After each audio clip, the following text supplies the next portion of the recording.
Welcome to Embodied Microdosing, where we explore the miracles that happen when we combine intentional doses of sacred mushrooms with trauma-informed somatic practices. Hi, I'm Rai, and this ministry is on a mission to help you embody healing.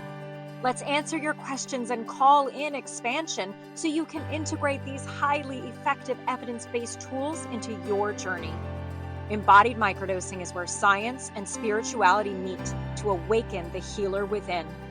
Let's take one conscious breath together.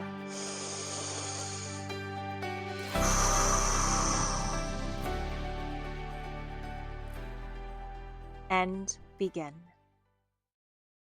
Welcome back to the Embodied Microdosing podcast. I'm so glad you're here. In episode 1, I answered the question, what should I feel when I'm microdosing? Should being a tricky word there.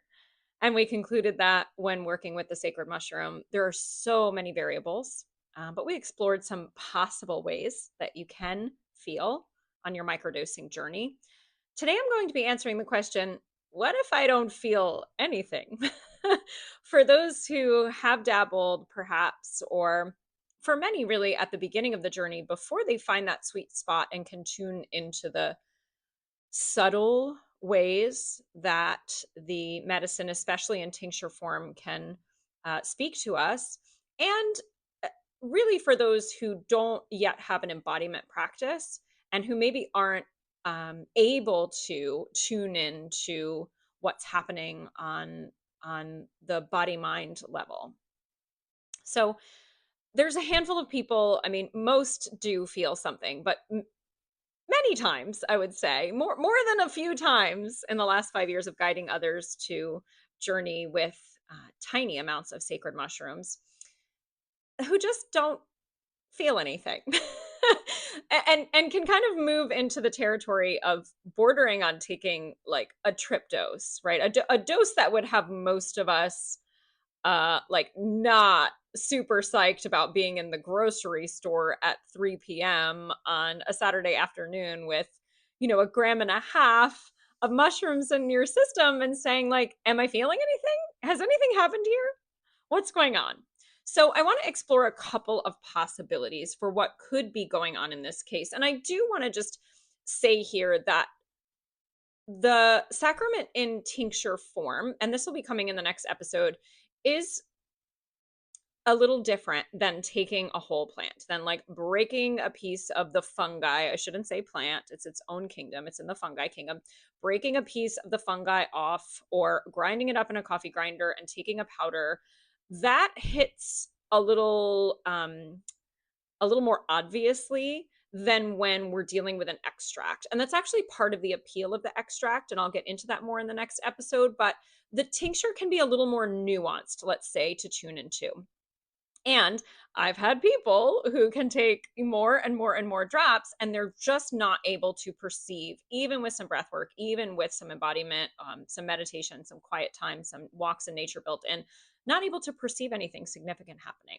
So here's the two possibilities of what I've seen happen in this case, either when working with the whole fungi, the plant, or working with a tincture, a liquid extract. Number one, this individual, this may be you, may be taking a medication that prohibits you from feeling the impact of the microdose. Or even you may have previously taken a medication that compromised specifically the serotonin receptors, the neurotransmitters that SSRIs, selective serotonin reuptake inhibitors, the class of drugs that include Zoloft and Prozac, and a few others. Really, there's a blunting effect that happens when SSRIs are taken, the blunting being the impact of the psilocybin.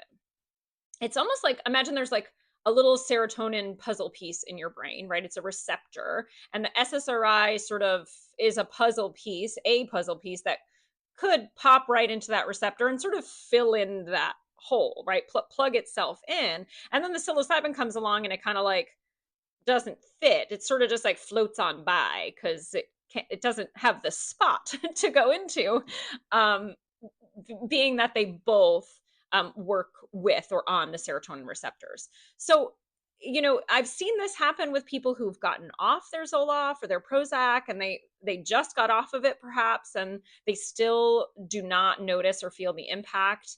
And it takes time. It takes time to heal those neurotransmitters, especially after a long-term medication use. But it's not impossible, and this is not the case with everyone coming off of an SSRI or recently off of an SSRI. I will stop here and say that there's a lot of controversy in the psychedelic world about whether you can microdose or even macrodose while taking an SSRI. I certainly would never advise it for a large journey dose. I would certainly say those two are contraindicated. You would not, most guides out there right now would not serve you mushrooms if you are taking an SSRI, if you are on a medication for depression, like Zoloft or Prozac. Now, that said, in the microdosing world, that belief gets a little muddier, and there's a little bit of a different take among guides.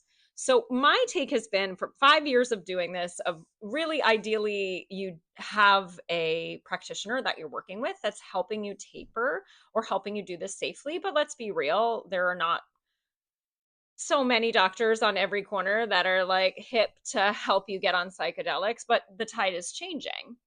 So if you are tapering, ideally you're doing this safely and slowly, and intentionally. And there are many people who find that even though they may not be able to perceive the psilocybin microdose that they're working with, that they're communing with while tapering, they can use the dose as a bridge. It's like that puzzle piece of the SSRIs getting pulled out, and the psilocybin is like, oh, look, there's a spot for me here now, right? And they're sort of trading places. I guess that's the simplest way that I can put it. So if you don't feel a microdose, and in some cases, you may not even feel a macrodose. I mean, college kids call SSRIs trip killers for a reason, because you could be the kid at your college party who ate just as many mushrooms as your friend, and you're like, I don't get it. Why am I not seeing what you're seeing, or crying my eyes out right now? It may be your medication. Benzodiazepines are another class of drugs. That's Klonopin, and Xanax, and other drugs fall in that class as well. The sort of like the what used to be kind of the Valiums, right? The like knock you out kind of drugs. Those can really impact the psilocybin, blunt the impact of psilocybin as well. So really, please be careful if you are working with medications. Yeah, pharmaceuticals could be a whole episode here, but I'm just going to leave it at your medication may be what's preventing you from feeling the impact. So take some time, heal your neurotransmitters. Amino acids are very healing to neurotransmitters, FYI, little side note here.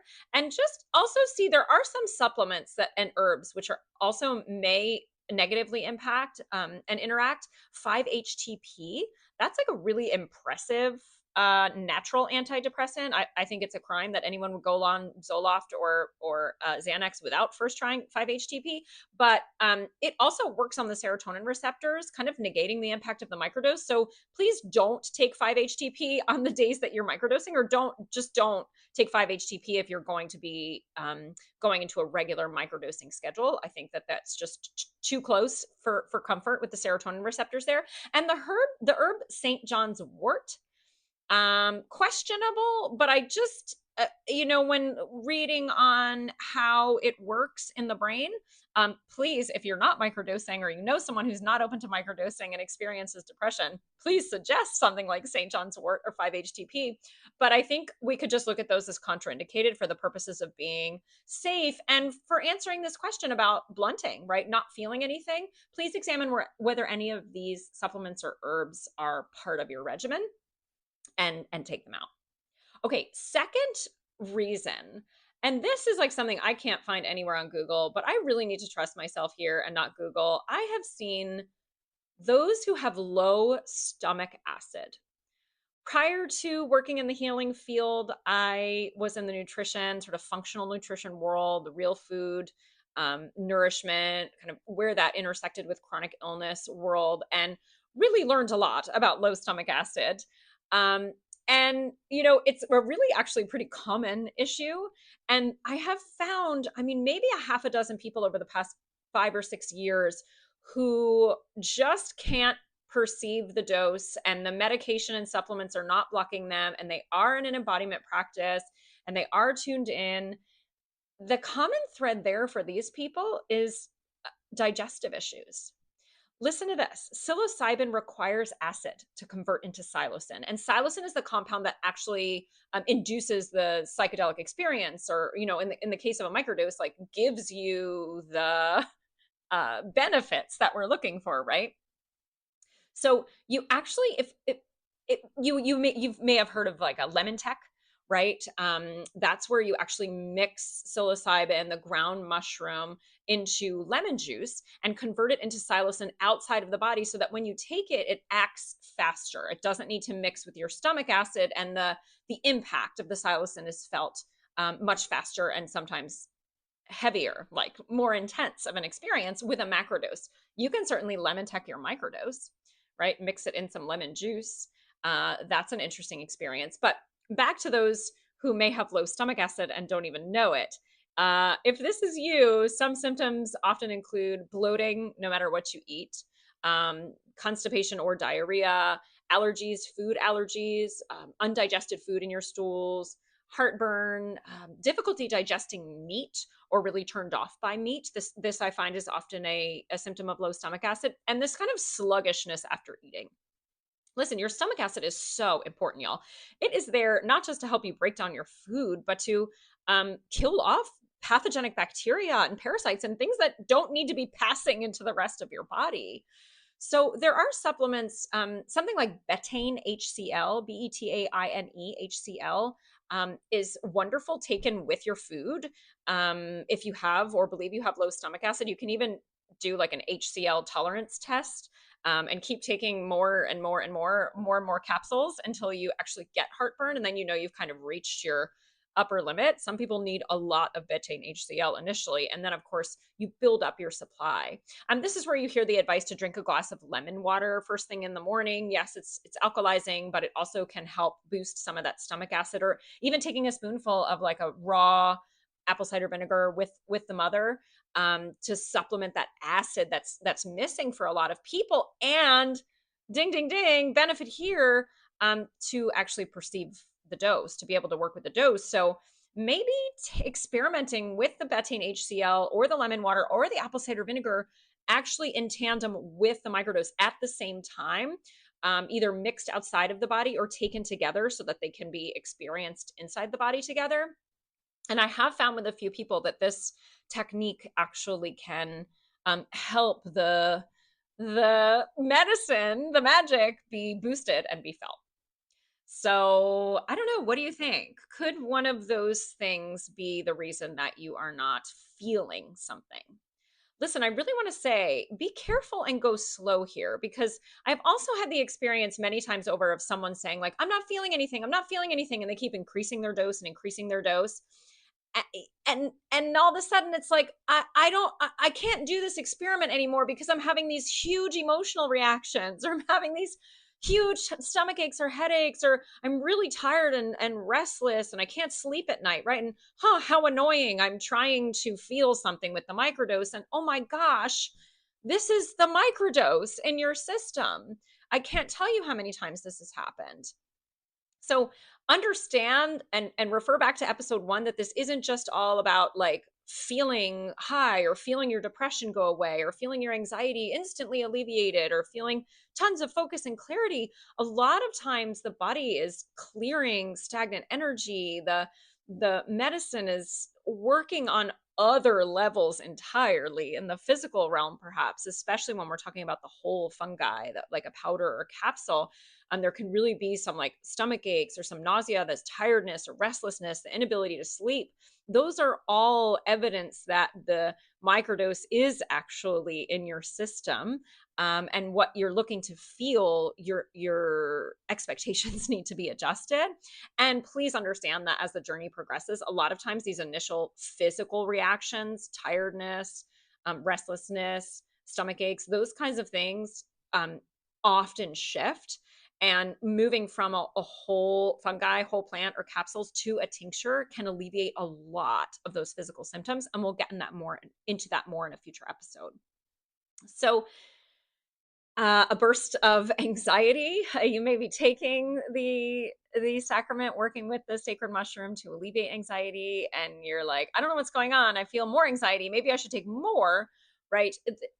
There is no one way, and you are actually feeling something. It's just not maybe what you want to feel, right? You can't force this sacred, intelligent mushroom to take away your anxiety, right? This is not like a pharmaceutical, and you actually might be creating more anxiety by increasing too quickly. So, a little side note here for those of you that are still like, okay, none of this maybe applies. I still can't quite feel something. Have you tried the Stamets stack? Paul Stamets proposed this two supplements to go with the sacred mushroom, be taken in tandem with them to really elevate the experience, to highlight the experience, and also to maximize the way that the sacred mushroom is working in your brain and in your body. So the first of these two ingredients are lion's mane mushroom. I freaking love lion's mane mushrooms. Whether you're microdosing or not, I really encourage you to give these bad boys a try, especially if you're looking to focus more. That's where I really see them shine for me. But they're known mostly for their neuroprotective and their neurogenerative properties. They're just like, if you know someone who's aging and dealing with memory loss, like lion's mane is a number one. They can elevate cognitive function. Like, hello, who doesn't need that right now, right? It's a brain booster. It's a functional mushroom. This is a totally legal mushroom that you can find most places. Please check, though, on the supplement that you're buying a lion's mane with fruiting body. You don't just want the mycelium. You really do want the fruiting body in there to get the most of the benefits. It even promotes like nerve production. So if someone is dealing with neuropathy, numbness in the hands and feet, lion's mane is an awesome choice. And what it does is it's just like BFF with the psilocybin. It really enhances the best properties of it, especially focus. And it just creates like this richer potential for the positive changes to happen in the brain, right? It's like a neuroplasticity, like super brothers coming in together, like lion's mane and psilocybin. Like, let's really make some new patterns. So please add some lion's mane. You don't have to just take it on your microdosing days. You can take it every day. And there's actually some evidence that says it works well at night because your brain will utilize it the most in your brain at night. But I find it really energizing. I would not take it at night. I think it creates a lot of energy. I almost took too much of it a few times. I was like, well, a little must be good, not following my own microdosing advice. More must be better. And I was like, whoa, I don't need any caffeine. And I don't drink caffeine anymore. But I think it was probably lion's mane, caffeine, and psilocybin together. That was like, yeah, no, way too much. So go slow again with lion's mane, but consider bringing this amazing supplement into your regimen. Okay, that's the first of the Stamets stack. And then vitamin B3. This is also known as niacin. This is an essential nutrient that supports like normal function of the nervous system. Really, it's one of those nutrients that like it does so many things. Like, go ahead and Google whatever disease or syndrome or disorder that you've got going on, that if you like, your diagnosis and you're okay with it, and niacin, and see if there's not a study out there or at least an interesting article touting the benefits of niacin. I believe that it lowers blood pressure. It's either blood pressure or cholesterol, two different things, but like should definitely be tried before medications, and often isn't. It's a very simple essential nutrient, y'all. Vitamin B3. Most of us are low in most of our B vitamins, and it causes a vasodilation, which is a flush. It's a flush of blood throughout the body. You want to get flushing niacin. A lot of brands now create non-flushing niacin, and that's completely pointless for this little Stamets stack, for this experiment that we're talking about here. It causes this tingling and heat and redness of the skin. It almost makes my skin purple. It doesn't last long, maybe 5 minutes. You get used to the sensation, but it's like a whoosh of blood as the vasodilation happens. And what Stamets says it's doing when taken in combination with the psilocybin, with the sacred mushroom, and with the lion's mane, ideally, although you don't have to take it with the lion's mane, is that it kind of pushes it, like aids in the delivery of the sacred mushroom, the compounds that we're interested in, to like delivers it efficiently to the brain. Okay, so like I think it's kind of pushing it to the ends of like the I guess the dendrites, right? My brain sciencey friends could probably explain it better. I mean, niacin in general supports the health and repair of neurons. Like, okay, we all need some of that. If we're talking about, the neuroplasticity of behavior change and healing trauma, like vitamin B3, something that's helping your nervous system function better and your brain connect the dots better. Like, this is a really potentially very helpful, very inexpensive supplement that can be included in your regimen specifically to feel more, to not just perceive it, but to give it, give the psilocybin, give the sacred mushroom the best possible chance of getting where it needs to go. Okay, so Stamets stack, that's lion's mane and vitamin B3. I will include a link to an article that talks more about dosages of those things. But honestly, it's just like microdosing. Everybody wants to know what's exact right amount for me. You don't know that amount until you start low and go slow. Just start with one capsule of lion's mane or one tincture dropper of it, and then increase as you go. Start with 50 milligrams or half of a tablet of niacin, vitamin B3, and increase as you go until you get that flush. You may actually build a tolerance to the niacin, to the B3, and will need to keep increasing your dose and your flush. You may only need the Stamets stack initially to, get things moving, and then you can, take some niacin and lion's mane when you feel like you need an extra boost, or if you're really into kind of optimization and biohacking and all of that, it may be a really fun experiment for you. But that's something I can do sometimes and then let go of for a while. It's not totally necessary every time, but just a little tidbit, a fun little bit here on ways to enhance your ability to perceive the microdose. So what do you think? Did you hear anything in this episode that was interesting, gave you food for thought, or makes you want to pass it along to a friend?